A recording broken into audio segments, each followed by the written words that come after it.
नमस्कार मैत्रिणींनो, आज आपण कोबीच्या वड्यांची भाजी बघणार आहोत। नेहमीपेक्षा वेगळी अशी रेसिपी पण चटकदार आणि मसालेदार कशी बनवायची बघूया। याच्यासाठी कोबीचा किस आपण घेतलेला आहे, त्याच्यानंतर आलं, लसूण आणि हिरवी मिरची, जिरं याचा ठेचा घेतलेला आहे आणि जाडसर असे शेंगदाण्याचे तुकडे त्याच्यामध्ये टाकायचे आहे, जे आपल्याला खाताना छान दाताखाली येतील आणि मस्त लागतील। तर त्याच्यात आपण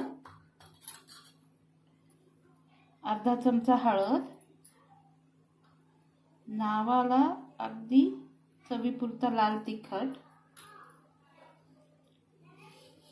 मीठ टाकायचे चवीनुसार, त्याच्यानंतर कोथिंबीर टाकायची आहे, हा ठेचा,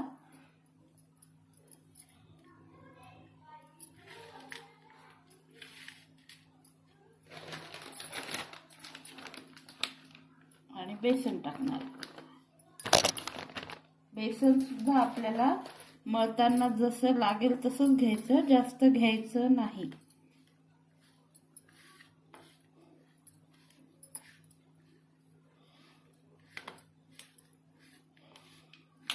त्याला मळून घेता येईल, आधी मळून घ्यायचं, नंतरच गरज लागली तरच आपण त्याच्यामध्ये पाणी मिक्स करणार आहे। गरज नसली, कारण की कोबी सुद्धा पाणी सोडते, त्याच्यामुळे पाणी शक्यतो टाकायचं नाही आणि बेसन पीठही जास्त टाकायचं नाही। जेवढं मावेल त्या कोबीच्या किसात आणि आपण जे जे साहित्य टाकलेले तेवढंच टाकायचं, म्हणजे तुम्ही जसं प्रमाण घ्याल तसं, पण कोबीच्या किसामध्ये जेवढं बेसन पीठ मावेल तेवढंच टाकायचं, पाणी शक्यतो टाकू नका। बघा मैत्रिणींनो, मगाशच्या सारणाचा आपण हा अशा पद्धतीने रोल तयार केलेला आहे। आता त्याला खाली तीळ पसरवायची आणि असं रोल करायचं। अशा पद्धतीने छान त्याला तीळ लागतील अशा पद्धतीने रोल प्रेस करून घ्यायचा तिळावर। हे बघा मैत्रिणींनो, अशा प्रकारे हा रोल आपला शिजलेला आहे। त्याला आपण आता काढूयात।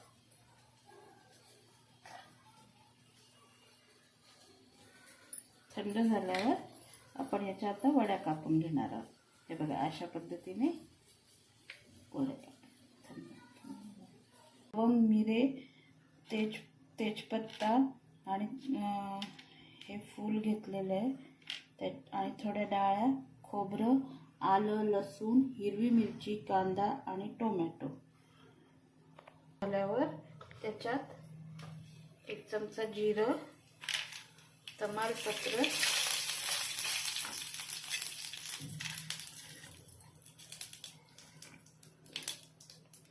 मसाला, डाळ्या, हिरवी मिरची, आलं, लसूण आणि कांदा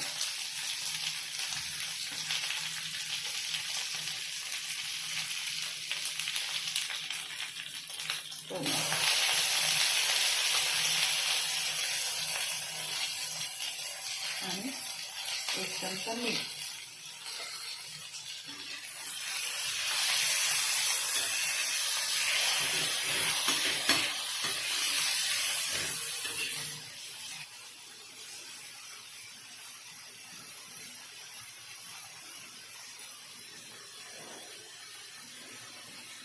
बघा मैत्रिणींनो, आपण अशा प्रकारे वड्या तळून घेतलेल्या आहेत। आता आपण फोडणीची तयारी करू। तेल घेऊन, थोडं जास्तीचं तेल घ्यायचं मैत्रिणींनो, मसाल्याची भाजी आहे, थोडीशी चटकदार मसालेदार करण्यासाठी थोडंसं तेल जास्त घ्यायचं। आणि सगळ्यात पहिले आपण कढीपत्ता टाकणार। हा मसाला आपण मिक्सरला काढून एकदम बारीक अशी पेस्ट केली होती, ती आता आपण याच्यात टाकणार।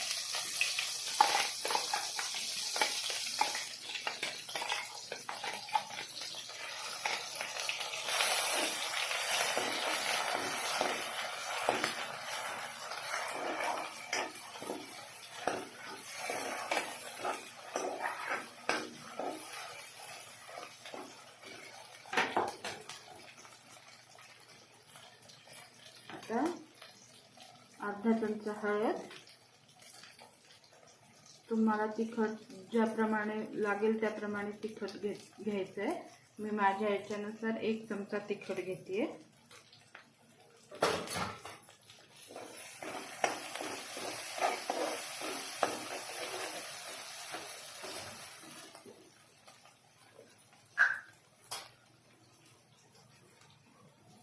एक चमचा 1 ते 1.5 चमचा आपण धण्याची पावडर टाकणार आहे.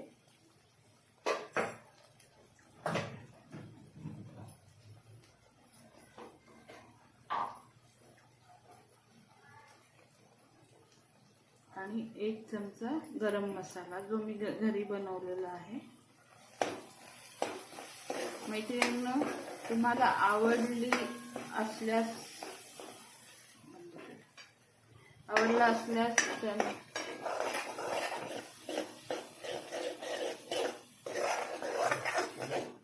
हे बघा मैत्रिणींनो, अशा प्रकारे आपण हा मसाला भाजून घेणार आहोत.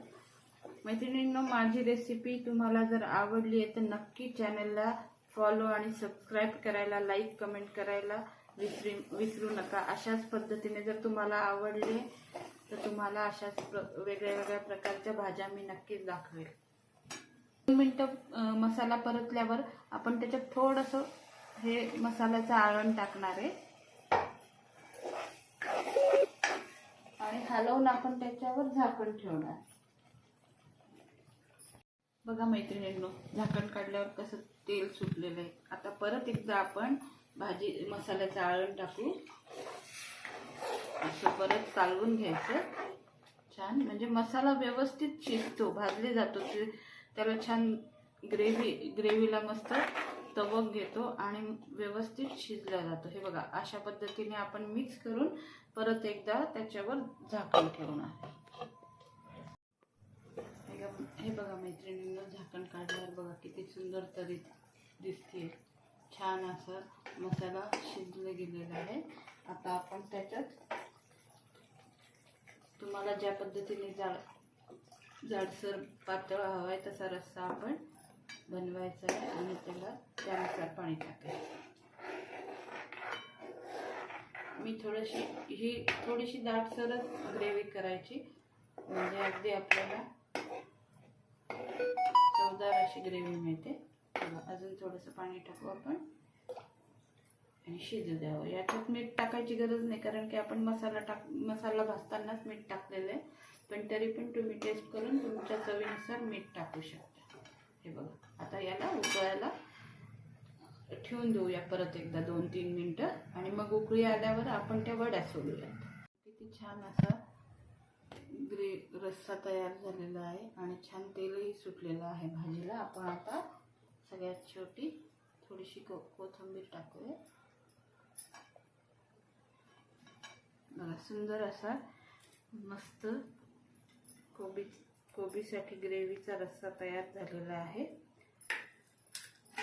अशा प्रकारे हे बघा, अशा प्रकारे आपण आधी कोबीच्या वड्या इथे ठेवायच्या सर्व करताना.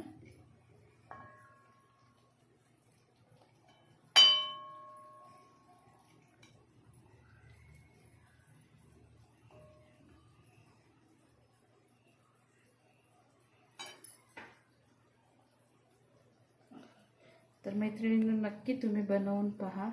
लाईक सबस्क्राईब नक्की चॅनलला करा. थँक्यू. तो मग आपण प्लेटमध्ये घेताना आधी वड्या ठेवायच्या आणि मग रस्सा टाकला तरी चालतो.